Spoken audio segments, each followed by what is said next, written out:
Ya, jadi harusnya negara gimana nih? Kan kita cuma butuhnya 6% doang lah ya. 6%. Kurang dari 10 juta ton. Ya, masa iya kita menghasil sawit terbesar di dunia, tetapi malah si sawitnya itu dikasih ke tetangga-tetangga dulu, sedangkan kita kekurangan minyak nih. Harusnya negara tuh kayak gimana nih ngurus si ibu-ibu ini biar nggak kekurangan minyak. Bahkan kalau bisa kayak Malaysia loh, 8.300 gitu kayak seliter, jadi 2 liter kan cuma 17 ribuan gitu. Sini. Itu gimana caranya tuh, Bi? Ya, sebagai seorang muslim nih, kita harus menggunakan sudut pandang sebagai seorang muslim juga, karena agama Islam itu memberikan solusi kehidupan ini ya, bukan hanya soal ibadah. Nah, Islam itu sendiri untuk barang-barang yang sifatnya itu inelastis sempurna, itu negara itu berkewajiban penuh untuk apa? Untuk menguasainya. Karena hadis Rasulullah itu bahwasanya manusia itu berserikat dalam 3 hal, tanah, api, dan air. Nah, kategori minyak ini kan energi, kategori api ya, energi seperti itu. Namun sayangnya untuk di Indonesia itu sendiri, dari total 14,7 juta lahan sawit ya, pemerintah Indonesia itu hanya menguasai kurang dari 1 juta, kurang dari 5% saja, sisanya 53% ya, atau sekitar 7,7 something itu dikuasai oleh swasta. Nah, lalu sisanya lagi yang terbesar kedua itu dimiliki oleh perorangan, dan itu kan swasta juga. Iya, berarti itu ya cuma 95%-nya dimiliki oleh swasta. Iya, gitu. Swasta betul, kurang dari 5%. Makanya ini berkebalikan dari apa yang Islam itu perintahkan.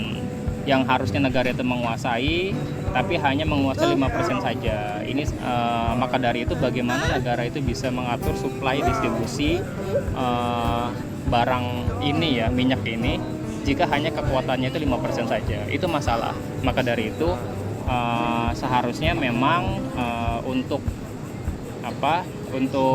keadaan seperti ini tentu perlu ada kebijakan yang sangat besar ya. Kebijakannya apa? Kebijakannya menata ulang ya, sebab jenis-jenis kepemilikan yang ada di negeri kita ya. Kalau dalam Islam itu kepemilikan itu dibagi menjadi 3, mana yang menjadi kepemilikan negara, kepemilikan umum, dan kepemilikan private atau individu. Menurut Islam, si kebun sawit itu nggak boleh dimiliki oleh perseorangan ya, swasta itu Ya, nggak boleh. Itu jelas harus negara yang memiliki secara penuh. Iya, sebenarnya kalau kayak gitu gampang banget ya, terus negara itu menyuplai kebutuhan ya gitu. Betul. Tapi tinggal ini loh, apa namanya, kebijakan ekspornya gitu gimana? Iya. Ya kan, kalau sebab kepemilikannya sudah diperbaiki ya dari awal, bahwasanya tidak boleh swasta itu berkuasa penuh ya atas sumber-sumber energi yang turunannya adalah barang-barang inelastis sempurna.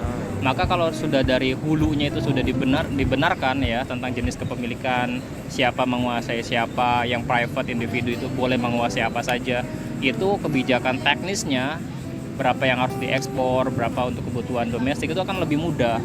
Karena negara itu punya kuasa penuh atas kepemilikan barang-barang kebutuhan masyarakat, terutama untuk barang-barang yang bersifat inelastis sempurna. Seperti kasus kali ini yang kita bahas itu adalah minyak goreng ini, itu tuh hal yang sangat mudah sekali gitu. Iya. So gimana juga caranya supaya emak-emak itu nggak kehilangan minyak goreng di pasaran itu nggak hilang gitu loh. Nah, yang pertama pemerintah itu harus menyisir nih kekurangan ini nih, benar-benar gara-gara memang produksinya yang digelontorkan kan. Kalau secara data itu orang-orang corong pemerintah ya, itu kalau bermain angka itu dia sudah menggelontorkan sekian ribu ton kepada masyarakat.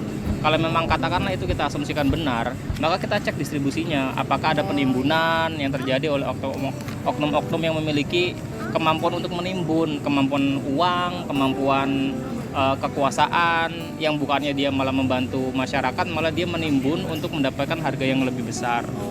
Dengan kelangkaan itu kita disisir dengan baik-baik, jangan-jangan oknumnya justru orang-orang yang memiliki kekuasaan gitu. Dia yang nahan gitu. Kan mereka seperti gampang itu. Ya. Iya, ibaratnya dia punya jaringan, dia punya ini channel. Kan dugaan aja ya. Nah, itu dugaan kan kita bisa punya jaringan, punya channel, maka dia yang sangat berpotensi untuk apa? Menyeleweng gitu. Seperti itu perlu disisir. Dan yang kedua, bagi ibu-ibu ya, Ini tolong diperhatikan baik-baik. Ibu-ibu, bapak-bapak siapa? Kebutuhan ya. Kadang-kadang kebutuhan ibu-ibu itu hanya misalkan 2 liter itu untuk 2 minggu. Kalau memang ada minyak murah pada waktu itu, ya cukup kalau mau habis baru beli gitu. Jangan Kayak Umi dong. iya, jangan sebenarnya kebutuhan 1 bulan itu 2-4 liter, tapi lantaran minyak murah ya, menimbun barang, jadi tertahan juga tuh di ibu-ibunya juga, Oh, karena memang Tapi nggak nggak bisa. seberapa itu, Bi. Iya betul, itu nggak takutnya dia masuk dalam kategori menimbun barang Menimbun juga ya. kan haram. Itu haram juga ya. Dalam Islam itu tidak boleh menimbun barang gitu. Barang lagi susah-susahnya yang harusnya berbagi dengan yang lain, tapi dia karena khawatir dia kurang atau ada motif bisnis juga mau menjual dengan mendapatkan margin yang nggak seberapa sebenarnya, sehingga itu memperparah. 10.000 benar. Tapi memperparah Memperparah juga emang sih. keadaan, menyiksa saudara-saudara kita yang lebih membutuhkan minyak tersebut, Iya, ya. para pedagang, dan itu juga perlu diperhatikan. Itu Seperti buat itu. ibu-ibu ya. Iya. Oke. Nah, kalau hal himbauan seperti ini diucapkan oleh abi yang rakyat biasa itu wajar. Wajar Tapi ya. kalau diucapkan oleh seorang ketua partai yang memiliki kekuasaan yang sangat besar, Iya. partai yang memiliki kekuasaan di negeri ini, nasihatnya seperti itu ya, ibu-ibu harusnya merebus, harusnya Menggoreng, mengukus, mengukus. merujak, itu tidak tepat.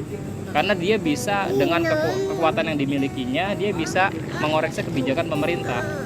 Jadi kalau kayak kita nih rakyat jelata ya, tidak memiliki kekuasaan apapun, maka nasihat seperti itu pantas gitu. Oh, iya, iya. Tapi kalau disampaikan oleh ketua partai yang berkuasa saat ini, itu kurang pas lah. Ada juga yang bilang bahwa ya udah cukup lah, insya Allah rezeki dari Allah itu akan cukup kok buat beli minyak, walaupun minyaknya itu mahal banget ya gitu, insya Allah rezeki Allah itu pasti akan selalu ada gitu.